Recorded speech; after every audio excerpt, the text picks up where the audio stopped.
Thompson Child and Family Focus is transforming lives through childhood, family, and mental health services. The services provided at Thompson for both foster parents as well as the children that they're serving include case management services as well as evidence-based therapy services. Discover how you can be a foster parent and make a difference in a child's life. Go to thompsoncff.org or call 704-536-0375.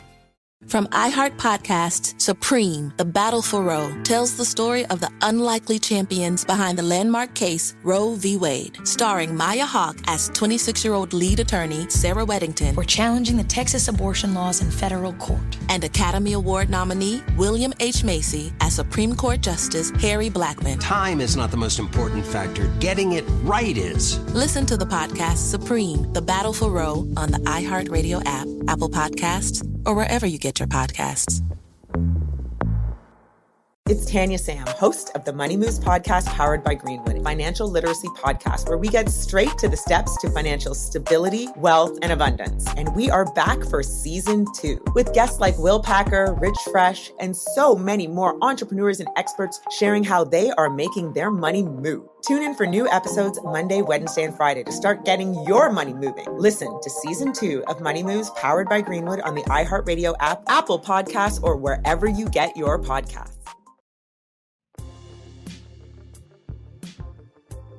Hi, listeners. Welcome back. I'm Nedra Glover Tawwab, and you need to hear this.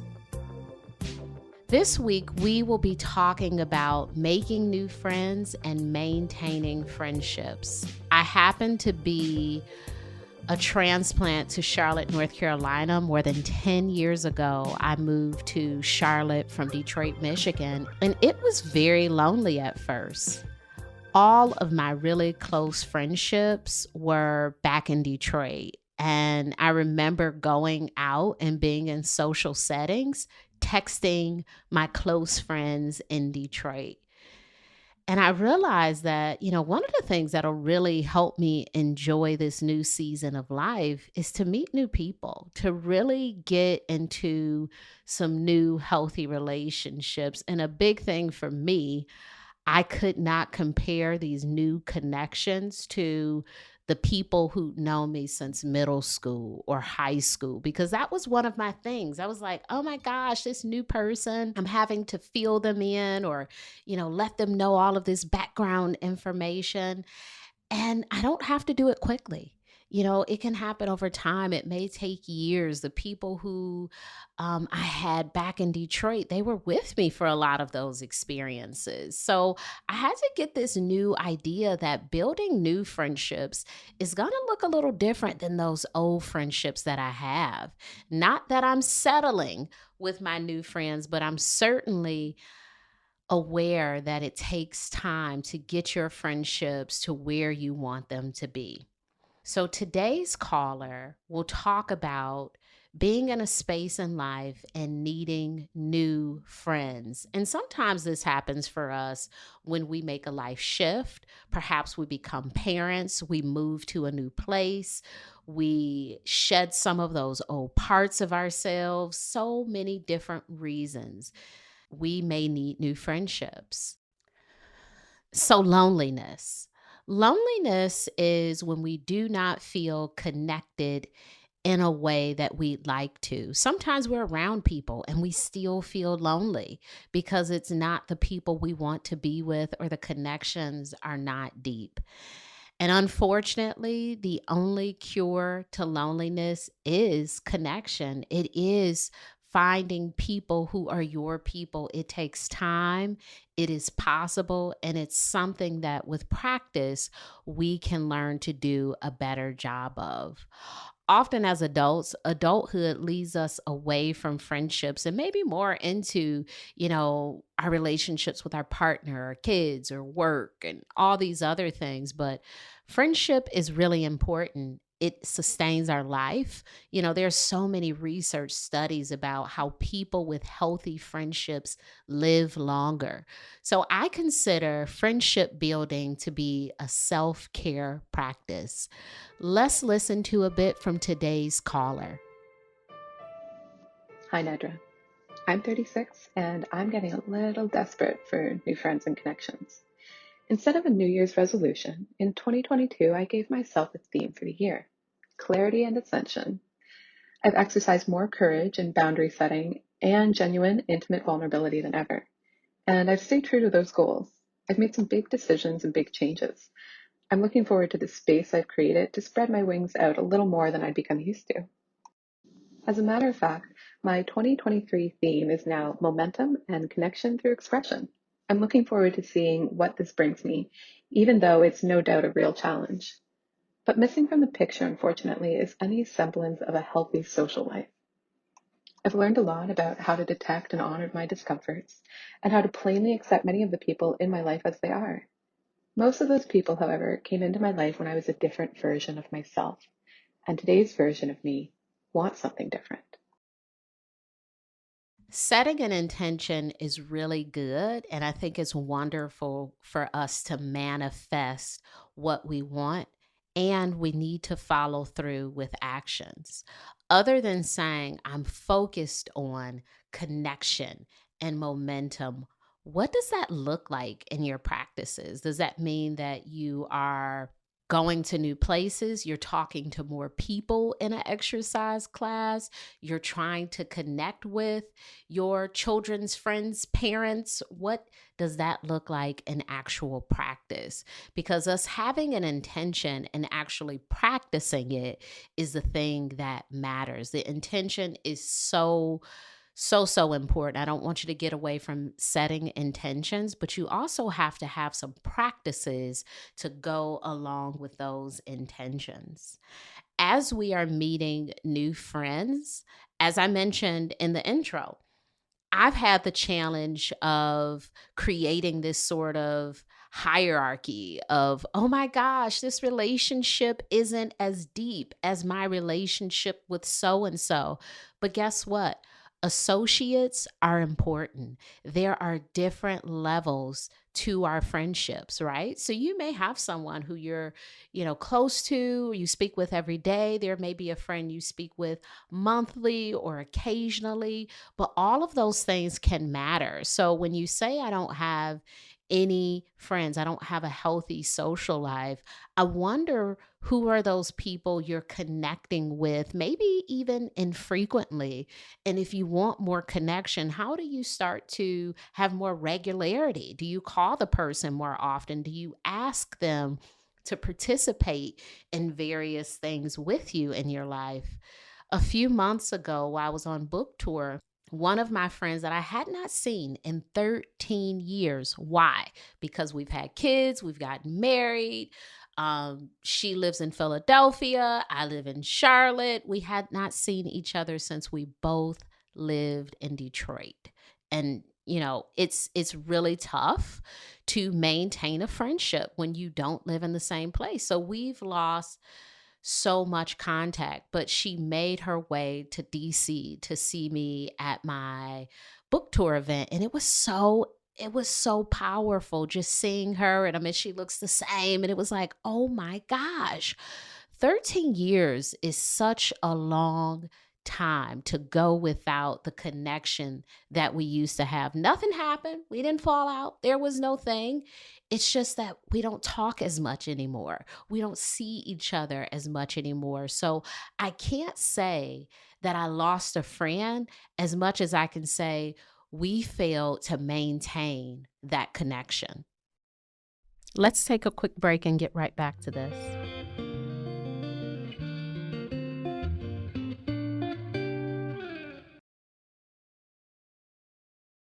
I'm in no hurry to cut folks out from contacting me, dye my hair, and act like a different person, but I am deeply feeling the consequences of not having built and maintained tighter bonds throughout my life.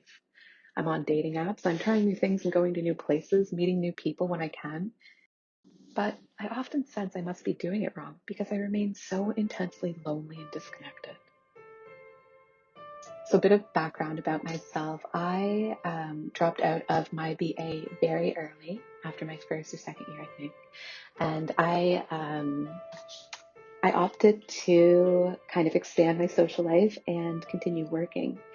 And I did that by volunteering and getting really deep into a lot of grassroots local activist movements, working part-time at local cafes. Basically, I was a hippie, and I was a really good hippie. I made amazing friends. We made some of the most interesting connections. We hitchhiked. We had arts and craft nights. We got up to some very fun, good, wholesome trouble together. And those connections seemed very tight. However, they fizzled very quickly. It sounds like at some point this caller had no issues with making friends and engaging in a social life. So I wonder, is there an issue now with time? You know, our friendships require some allocation of time. And when we have children, when we have a partner and we're trying to maintain family relationships and we're trying to also make sure we're bathing daily and all of these life things, we may no longer have the time to have arts and craft nights or have these connections with our friends as we used to when we were younger.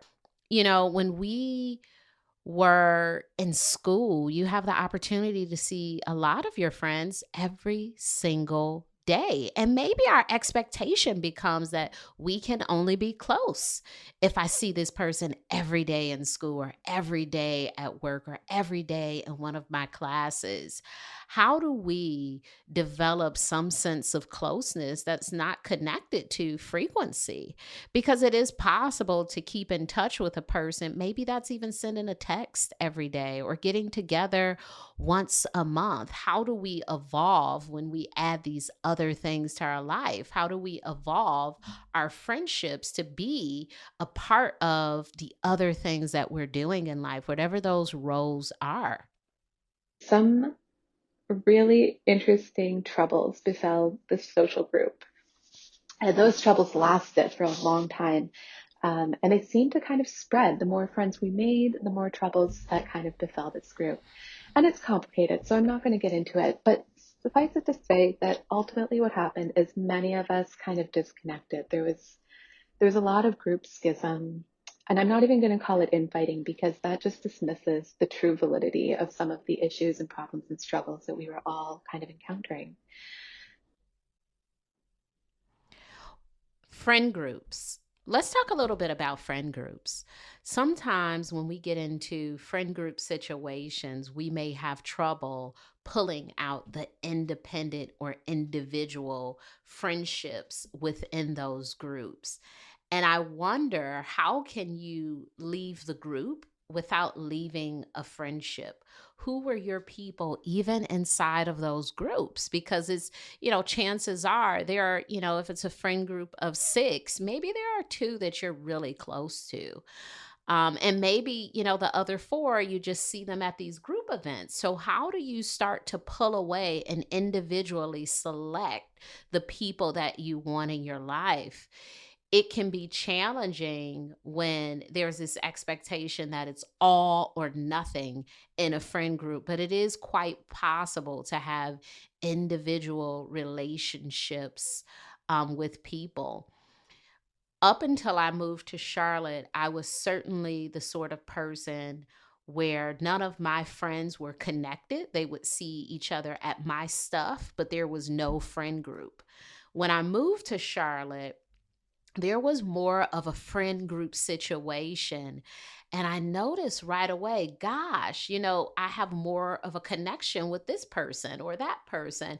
And it's not necessarily, it's personality, it's our life circumstances, preferences, all of these sort of things that make us us is how we choose people. So it's not that the other people in the group are anything bad. It's just there is a sense of connection with maybe, two or three people. So, how do you maintain those relationships outside of that friend group? I think a lot of it is establishing those individual connections, taking it to more of a one on one experience where you call this person directly, you text this person directly, and step outside of the group text, the social gathering, and make it more one-on-one. That, I think, that makes the friendships much stronger than saying we have to be a group of individuals. The result of that, of course, is that many of us became completely disconnected after a while. Some pockets remained in contact, but for the most part, a lot of us don't see each other at all, and many of us live in the same city within a few blocks of one another. Some of the connections do remain, and I do have a few close friends who were involved initially in some of these movements and groups, some of whom I've worked with and lived with, and we still say happy birthday to each other. We still connect with each other. Some of us even get together and hang out from time to time. But ultimately, a lot of members of that group aren't connected in the ways that they used to be. And I'm certainly included amongst that. Maybe the group has served its purpose. Sometimes we meet people based on where we are in life. When you have kids, you meet all these new moms, and maybe you take your kid to this, whatever place, and you meet all the moms there, and those things fizzle out. Or maybe you're in a season of being single and you meet all these single friends, and then once you're in a relationship, maybe some of those fizzle out. Are all of our relationships meant to last forever? Absolutely not. I'm sure that we have lost many, many friendships over time. I don't have a friendship from elementary school that's still as strong as it was. So over time, some things do fizzle out, and it's a matter of us changing and shifting, and that's not necessarily a bad thing. I think it's a very natural thing that happens in friendships. And it can be a huge disservice to us when we try to pull these situations or these friendships into a space that they don't need to be in. Maybe they don't need to be in this season of our life. And maybe we'll go back to them at some point. That does happen sometimes, where we are a little bit different than we were, maybe 5 years ago. And so those friendships have served their purpose. And maybe this is a season of acquiring new relationships or learning how to exist in different circles. So I went off and decided to improve some of my education. I spent a year getting a business certificate, which was totally different from the social science work that I'd been doing previously. And then after that, I went and got myself a regular 9 to 5 desk jockey job for a few years. In the time in between, it's been so difficult to iron out how to adequately meet the demands of adulthood. Time has passed so quickly, and it's been such a difficult experience to juggle home life, family life, work life, personal goals and responsibilities with building and maintaining, as I said earlier, a positive social life. And it just feels so hard at this stage to reignite that, to really put myself out there and try to make friends with the few people my age who are also in the same boat. I hear you're wanting to make friends with people in your age group. And I wonder, would it be possible to meet more people if you're open to cross generational friendships? There may be people in your workplace who are older than you. There may be people at the gym. There may be people who are your neighbors all around you. They may be older. They may be younger. Are you open to making friends of any age? That could open it up a bit to who you're able to capture. Also, don't be afraid to talk to the single person that to talk to the person who maybe doesn't have kids. It's really wonderful for me as a mother to have some friends who don't have kids, to have some friends who are not married. Our lives are so different, and it just makes for really rich conversations when they're able to share a bit of their world with me and I share my world with them. It makes me, I think, a bit more well-rounded, because without those conversations, I'm only speaking to people in my particular bubble. So, stepping outside of your comfort zone or what you naturally do can open it up a bit to new and different types of friends. Also, think about variety. You go so many places. Maybe in the grocery store, you could meet a friend. Maybe, as you're out eating. I've heard of people meeting someone and saying, "Oh my gosh, you're such an interesting person. I would love to be your friend. Can we exchange information?" I know for some of us that sounds really interesting, but if there's a vibe with someone, could that be our potential next friend and we're letting it pass us by because we're concerned about what that might sound like or what the person might think? I think this. What if they say, "Okay, yes, I really liked our connection as well." And that can be anywhere. It could be talking to a stranger in the grocery line. It could be talking to a stranger as you're getting a pedicure. All sorts of places, there may be possibilities where you can form new connections. So, being open minded is the best way to build new connections. I just thought of a new one online. Oh my gosh. I think online connections are so important. I have met a friend online, and it just started with us liking each other's content and then us sending each other messages and then us, kind of scheduling a once in a while phone call. Then it was like more sporadic, like, well, let's just talk about anything. Now we're like sending each other memes and, we visit each other and these sort of things. And so it's really important to not discount any sort of space. There are possibilities all around us. And I understand when you have more time to make these connections, that certainly makes it easier. But there are still connections to be made with a limited amount of time that you have. So be open to meeting people in any space and continuing those interactions by saying, "Hey, let's exchange numbers. What is your Instagram handle?" Whatever those things are that make you feel like, oh, this isn't, maybe weird. Whatever way you can connect with a person that makes you feel comfortable. Maybe it is, I think sometimes with Instagram handles or you get a chance to see the person in their world and maybe determine like, oh my gosh, I met this person and they were really cool, but maybe not so much anymore. Or you get to see like, oh my gosh, this is really like my sort of person. So even starting that way could be a wonderful way to build those connections. We'll come back to this after the break.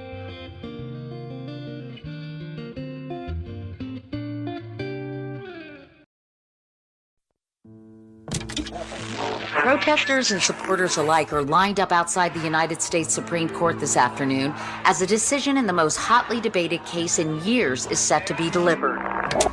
From iHeart Podcasts, Supreme, The Battle for Roe, tells the story of the unlikely champions behind the landmark case Roe v. Wade. Sir, I graduated the top quarter of my class. We just don't have a spot for you. Starring Maya Hawke as 26-year-old lead attorney Sarah Weddington. For challenging the Texas abortion laws in federal court. And Academy Award nominee William H. Macy as Supreme Court Justice Harry Blackmun. My chief qualification being, I'm uncontroversial. You know how we both ended up on the Supreme Court? Politics? Damn right. This may be the longest of shots, but it's also the last chance for a lot of women. Time is not the most important factor. Getting it right is. I'm trying to get you to stand for something, man. Now go to it. Listen to Supreme, The Battle for Roe on the iHeartRadio app, Apple Podcasts, or wherever you get your podcasts.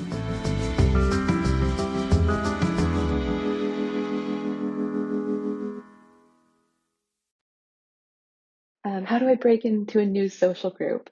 How do I start new bonds with people who are a lot younger than me and also starting their social groups? How do I divest from harmful family dynamics or harmful friendship relationship dynamics and try to build new, exciting, healthy ones? I look forward to your responses on these things. Thank you so much. Okay, we have 3 very clear questions here. Question number 1. How do I break into a new social group? Just be yourself and show up, and you will be drawn towards the people you're supposed to have those deeper connections with. It will be very clear over time if your people are in those social groups. Sometimes they're not. You know, we'll get into activities, whether it's taking a new dance class or learning to knit, and it's just like everyone here is cool and they need to stay here. These are not people I want to be involved with outside of this activity, and that's okay too. So, the way that you break in is joining a conversation, really getting into the group, having this back and forth banter, and letting the vibe determine if this is your person or if this is a group that you should even continue to be in. Question number 2. How do I start new bonds with people who are a lot younger than me and also starting their social groups? I have always loved having friends who are a bit older than me because it's like having this level of wisdom that I am not yet able to tap into. Their experiences, their lived journeys is so helpful for me. And it's not like I was like, "Oh my gosh, this is my friend who's much older," as much as it is, how can I be a part of your world? I didn't have an issue, when I was 20 and I might have had a 30-year-old friend who was married and, doing these different things. I'm like, "Oh, you want me to come to your kid's thing?" Like those younger people may want to be a part of your world as much as you want to be a part of their world. Now, there may be some things you don't want to do or they don't want to do, and that's okay. But age is not necessarily a barrier. You have the experience of being a younger person, so you know exactly what it's like. It's not that you're taking on this like mother or even big sister role. There are people who are mature beyond their years, so it's very hard to say, because of someone's age, I should expect this. Again, this is an opportunity to be open and to really get in there, be yourself, and find out who your people might be in the social group. This is the last question. How do I divest from harmful family dynamics or harmful friendship relationship dynamics and try to build new, exciting, healthy ones? I'm hearing a lot of divesting in your old friendships. And it sounds like you're starting to be aware of the need to pull away from some of those family relationships. You can do multiple things at once. You can be a parent, you can be a partner, and you can be in these new relationships. I don't know if you need to completely leave anything to explore something new. I think it's this dance of making space for all of it. So if there are some relationships that are harmful or unhealthy, you can cut back and give more of that energy towards these healthier, exciting relationships that you're started, or even the ones that you're bringing back to life. That's one of the things I haven't spoke about. Getting back in touch with people who used to be a part of your life on a more regular basis. I think it's really important not to just say, "Oh my gosh, I need to meet all these new people," but who do I have in my life that may have, fallen off? It may be important to you to meet a bunch of new people, but sometimes we already have what we need. So think about the people who maybe you've lost contact with, the people who lived in a different area. You really like them, but for some reason or another, things fizzled out. Those may be spaces that you can revisit.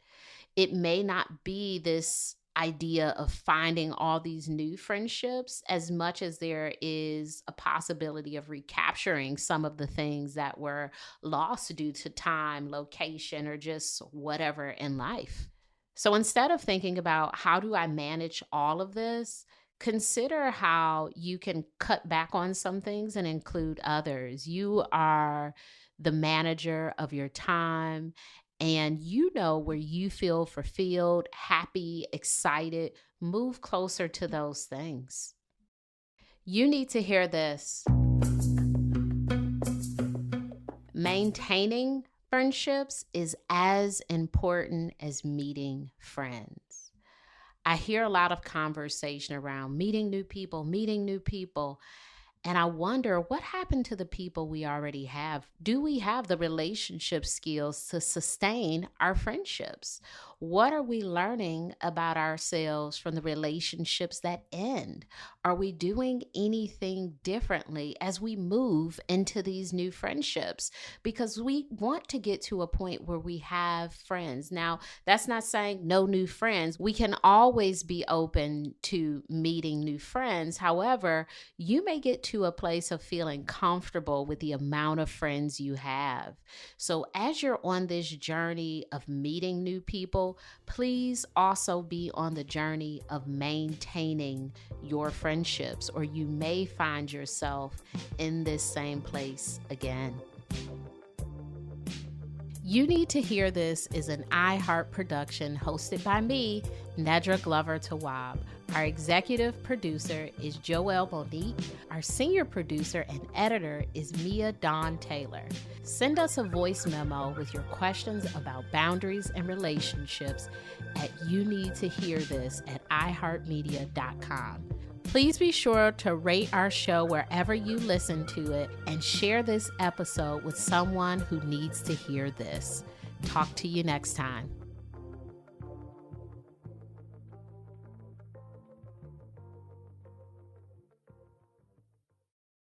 From iHeart Podcasts, Supreme, The Battle for Roe, tells the story of the unlikely champions behind the landmark case Roe v. Wade, starring Maya Hawke as 26-year-old lead attorney Sarah Weddington. We're challenging the Texas abortion laws in federal court. And Academy Award nominee William H. Macy as Supreme Court Justice Harry Blackmun. Time is not the most important factor. Getting it right is. Listen to the podcast Supreme, The Battle for Roe on the iHeartRadio app, Apple Podcasts, or wherever you get your podcasts.